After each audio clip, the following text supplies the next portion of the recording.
So a new feature on Zoom, I don't know if you'll see it. I don't know if you have to click I accept the recording or not, but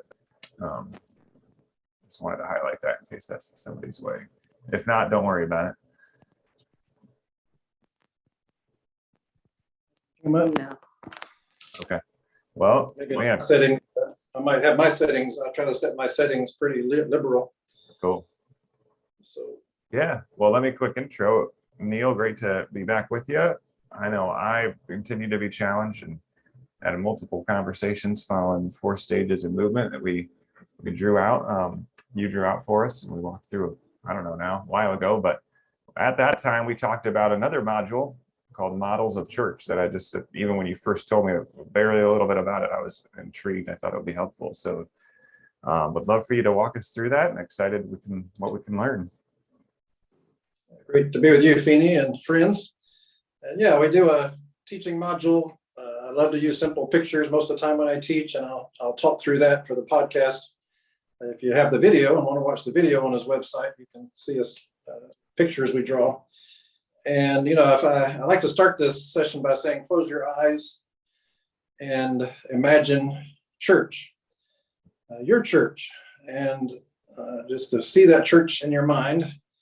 And probably now in a second you see that. So now open your eyes and tell me what you saw. And you probably saw you're probably sitting in a building with pews or chairs and a pulpit up front, and maybe an altar, and maybe a choir, maybe a band. And so that's one model of church. And so as we talk about, there are really dozens of ways to organize churches. Just most of us in Western countries grew up being touched by a church with a building. But around the world, that's not always how we can do church, especially you work in a Muslim country or a communist country where you've got to meet underground, have to start churches small. Somebody who starts churches, they always start small. I like to say Rick Warren started his church in a home of a real estate agent.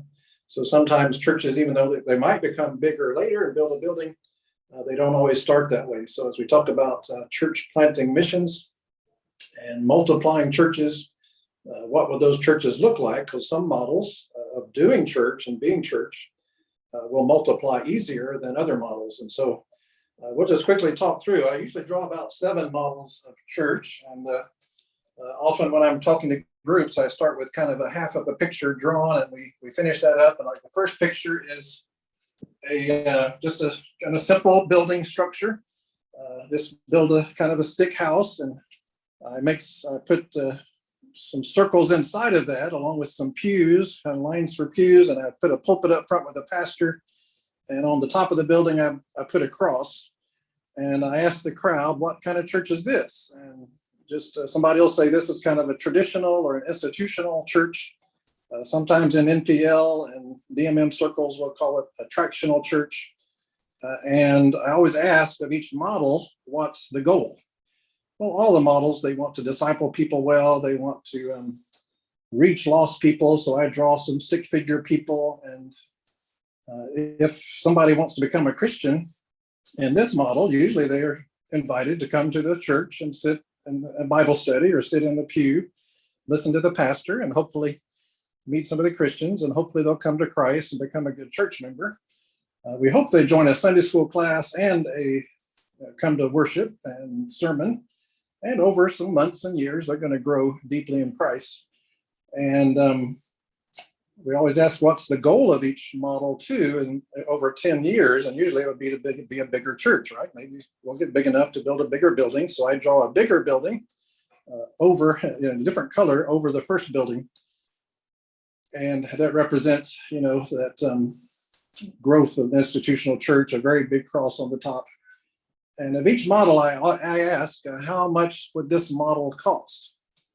And we put $3 symbols here because this is a pretty expensive model, right? To keep building the buildings, pay staff, maybe pay several staff eventually. And there's nothing wrong with this model. They want to grow. They want to grow Sunday schools, reach people for Christ. And many of us, and many of my partners who support my wife's mission work, attend this kind of traditional or institutional church. Second kind of church, still have a stick building, But now some of the circles that represent Bible study groups are inside the building, the church building, but some of them are out in the community. And we might call this a cell church or community church. And their goal still, they could bring new members in. And now members have two options: either come to the church building and when the church already meets, or they could come to one of the Bible study groups or community groups, small groups. Churches call these many things. And sometimes this is a little cheaper because some of the cell groups, small groups, you're not going to pay. Those are Sunday school teachers. They're kind of like Sunday school teachers, cell leaders or small group leaders. They don't have to keep building a huge building, but sometimes they do. But also their goal is they would multiply how many cells. If cell group grows too large, then they probably try to multiply. So this second model that we try to draw is the cell church or community church. And we try to say, is this model a little bit easier to reproduce or to help in the modern day? Some people come to church and the first model, and we just kind of say, well, it's a little bit better. We have a couple options now for people to join. So we'd say this kind of like a +1 approach, maybe a little easier to reach people for Christ in a cell group or small group community church model. The third model, I've always called the mixed model until recently. Roy Moran, who's done kind of a hybrid model, mixed model for years. And you can see his book by that name. And he has a traditional church, but soon after they built a second building, probably a good 12 or 14, 15, 18 years ago, they decided we're not going to just keep building bigger. We're going to now try to spin off some of our members to not just have small groups in the community, but also actually start some new churches that'll be more like home churches or simple churches. And they would intentionally train up people to lead those groups. And he would tell them, now, if you start that group and y'all get this going, y'all don't have to come back to our church. And so it really was meant to become a full church one day and not just a small group representing that larger church and their staff and their ministries. And so, this has maybe a +2 element. Maybe they can actually start more churches by having a model like this. And maybe it's still fairly costly, but the new churches would not be too costly. Just help some of our community groups become churches by training up the members to be disciples and become leaders of those churches. And so, again, I've drawn two churches here in this picture to represent. They still might grow. They still might build new buildings. So those first three models, and we could draw slightly different pictures. Sometimes I draw a satellite church model. Nowadays, some really big churches have a second or third campus. Maybe the one really good speaker, pastor is put on the TV in front of the other churches. Sometimes they have different campus pastors. You can make a picture of that if you like, because there are really dozens of models. And there are different ways you could picture. You could write a model of your exact church and kind of make a picture of your church and how they're organized. The first three are kind of on the same theme, right? They've got a big building or a building. But now the fourth model, we call this kind of a house church model. And now you just see smaller buildings and more of them. In this, there's usually still a key leader or a missionary or local person who's said, I'm going to start multiple churches, but we're going to focus on starting different Bible studies in different houses, or I've got a tree here, I've got a coffee cup. They can meet at a coffee shop or under a tree in some countries. My wife and I worked in Vietnam for a number of years, and some churches there met on the beach. And they would tell us about those meetings. We couldn't go because those were the underground quiet churches because it was still is a communist country. But the goal of this church model would be, well, we just have new people come visit the house churches. And we're going to train up some other young men to become leaders of other house churches. And there's still a key person discipling those folks and helping them start the other churches. And eventually they hope to grow and multiply house churches. And so we call this the house church model. And it's much cheaper. Don't have to really build any buildings to this model. And sometimes this and the next model have been the models of underground churches. Represented easier by they can't really build a building in some places. And that's why they sometimes do it. But sometimes it's also a wise model, and that it is cheaper and easier to multiply. The fifth model it's really a mess. You got a lot of circles. You see just stick figure people, and you see this one key person led of God to say, I'm going to start some new churches. Already a goal to start multiple churches, not just one. But he begins to invite people to Bible study. And if he has some people, he says, well, hey, you got any family or friends? Let's meet them and let's have Bible study. And we always talk about, like in models, phases of church, you use 4 colored dots because you're going to have 4 kinds of people. You know, some people are just never going to share their faith. We just represent that by the red color. They're just going to come and sit in the group. But some people, black color, they might share their faith, but they don't really want to start a new Bible study group. But you'll finally get some blue people, and they might start one other Bible study group eventually, soon or eventually, and go out, and you'll see a blue, you'll see another Bible study group started in this picture, and they're going to invite people to come in. And that group might or might not find blue people or green people. Green people, they would not only start one church, but they would know how to raise up other people who become green people, persons of peace, and multiplying persons of peace, who would in turn go start another Bible study group. And maybe they get green people who start other churches, and blue people who might go start one church. And eventually, the blue person over years might finally have somebody else who goes and starts the church. So we call this the movement model, or the CPM model, DMM model, T for T model, underground model. We're starting to use that where I am for a church we're starting here in my country, to say, hey, in this country, we're doing an underground model because we meet in homes. We're not trying to ask the government for permission, and we just multiply, and we invite everybody, even we have Muslims here, we have Hindus and others who could come here more easily than going to sometimes a traditional church. But we see circles. These circles represent generations. We can actually, once you map this out, and if you ever get these persons of peace, then they might go out and say first generation, second generation, third generation, fourth generation. You can actually map out the number of groups that are meeting and just represent how many leaders you can multiply and raise up as leaders. And finally, after we finish presenting models, we talk about them. If we had a live classroom, finally we say, we have a number 6 here. What's going to be your model? What kind of church are you going to try to start? And is that church going to multiply? How's it going to multiply? So we kind of leave a blank piece of paper and ask a few questions. How will you vision cast? How will you reproduce leadership? Are you going to be reproducible as far as how much it costs, and how you're going to do training and things like that? But then let people use some of these kind of pictures that we've drawn, or pictures they think of, and let them draw a picture of the kind of churches they're going to start. And then they can actually use this picture that they would draw to kind of cast vision to others. And here's what we're trying to do.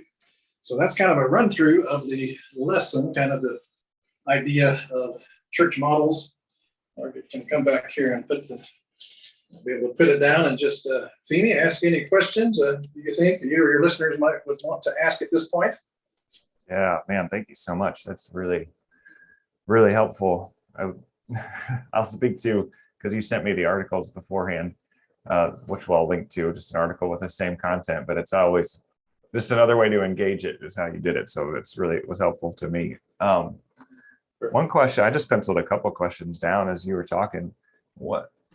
How would you describe like the difference between the house church model and the movement model? Because I think if you peel back if you just look at it quickly at the surface, they would probably look somewhat similar. So if you could just get a little bit deeper there, I think that would be helpful. That is almost always asked, and because they are similar, but I'll tell the story of a group in India that I helped start some churches. I still keep in contact with this fellow. My wife and I actually support his mission work. He was trying to start a new church, but it was a church in his house. And it really was a traditional church for a while.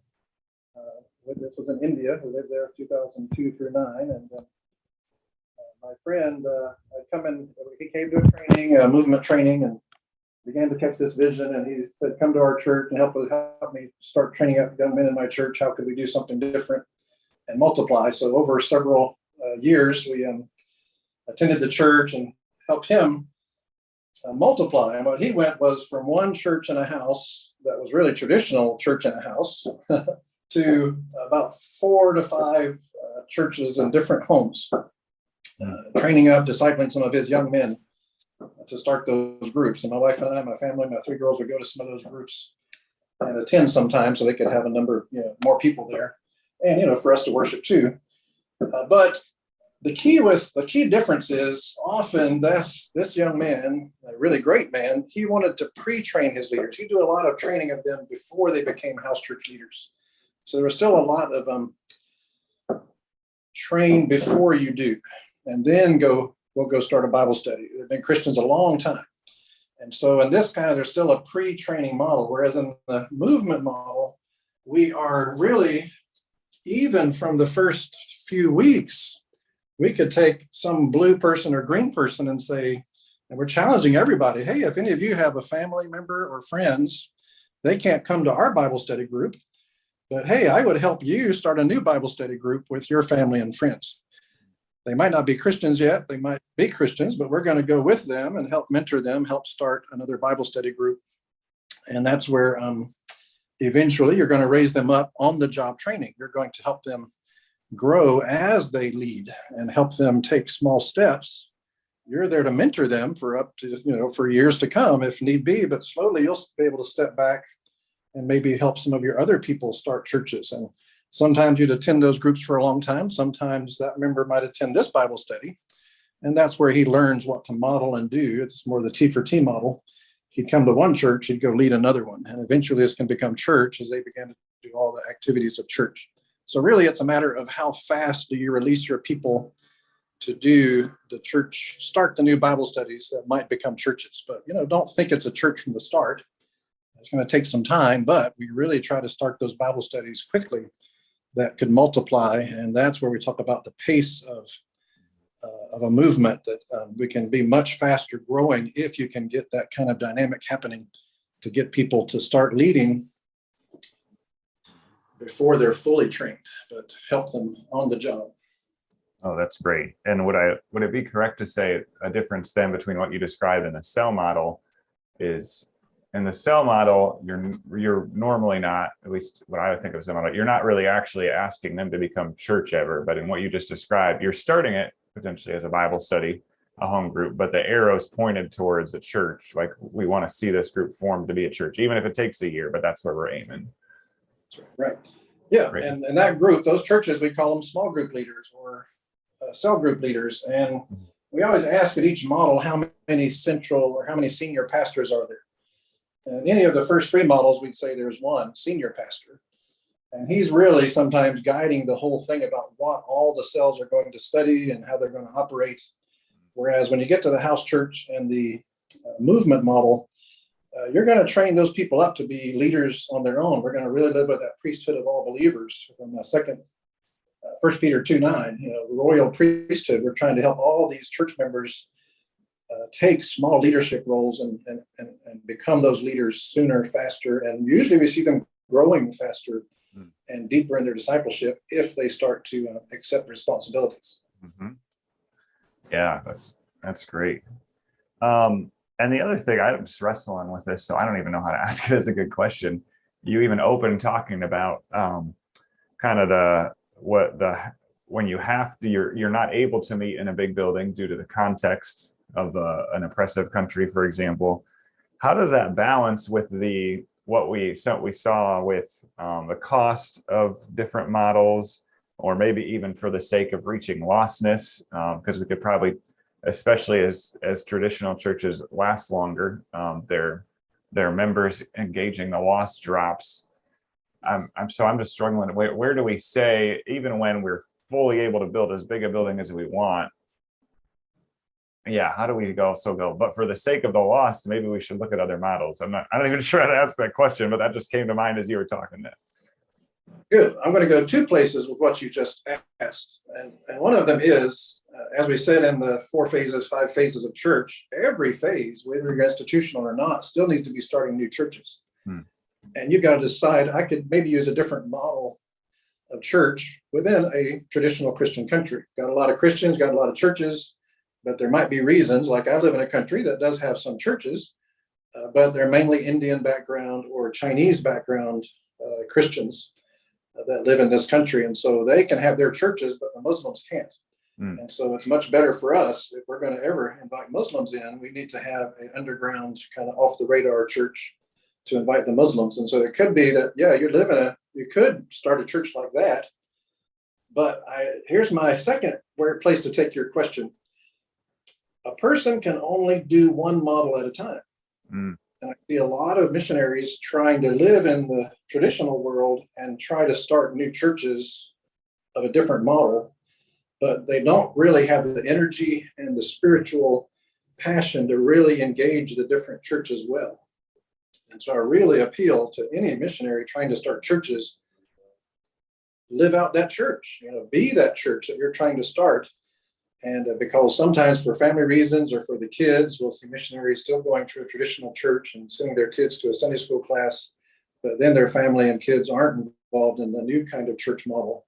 And so really encourage people to, even if you're in a traditional country, and right now with COVID, we've had to realize sometimes in America, meeting in houses might be better.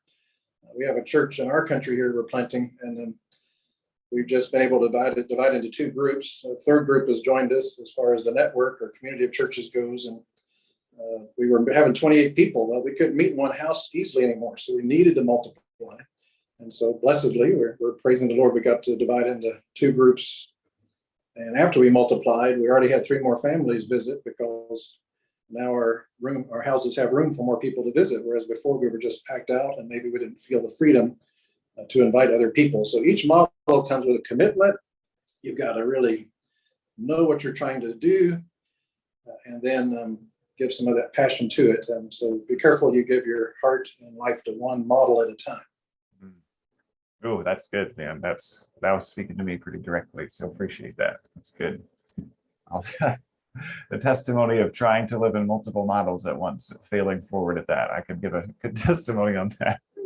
Well, sometimes we see it a lot. Jeff Sundell and I have gone around and around with this and just really see people have a hard time, because you only have so much what I'd call spiritual passion and energy. Yep. And if your church is still that church with the pews and you love that kind of big band worship or something like that, then you're just giving your leftover spiritual energy to your other church plants. And that's good. Good, man. Well, that's super helpful. Great model. Anything else as you normally bring this to as a training module that you want to highlight to wrap up? Well, we just love to say all these models are good. They were started with good intentions, have good people. They've got people who love the Lord, want to worship the Lord. So let's not try to look badly upon any of these models. But we do have to realize some are more effective at raising up leaders and raising up kind of more serious disciples. We just see that happening in small environments better than large environments. One person can only focus on so many people, right? So we do find, as we church plant in foreign countries, we really encourage people toward model 4 and 5, and working out from that, how to start simple churches, start small. And, this is what used to happen in China, and we worked in Vietnam, very similar situation to China, where many, many churches started like that, but over 5, 10, 15, 20 years, just like the phases of church, some of them went on to build buildings and become cell or traditional churches later. And so some of them over the years will change, but the churches we start, we should try to multiply leadership and have more groups start. But we raise most of our financial support from traditional churches. And so we want to recognize these are great people who love Jesus too. It's just that that's sometimes the only thing they've known to experience, and so that's no problem. It's just when we send out church planters, probably you're going to start simple and small and meet in a house or an unpaid location as your first place to meet as you start your model. And then I just say my job is not to build the building and pay a pastor eventually. It's just to start the church and multiply the church. And then we'll raise up leaders as we go. But I want to keep that less expensive as these other simpler models can be, because I don't want to spend all my time raising money to pay for the buildings and the staff and all those things the church would need. Those have to come from inside. Great. Well, thank you so much, Neil. I'm definitely excited to share this. I'm glad the time worked out. Also, You never know. I would work that out too. So anything last things before I stop recording? Anything else on your heart to share? That's about all. You might hear some fireworks. We're in Chinese New Year in my country, so Awesome. here's some boom, boom, boom. All right. No, It's a little bit late. It should be finished by now. There's something else going on. Could be a wedding, could be something else. I just finished my morning coffee where I'm at, so glad the time zones worked out.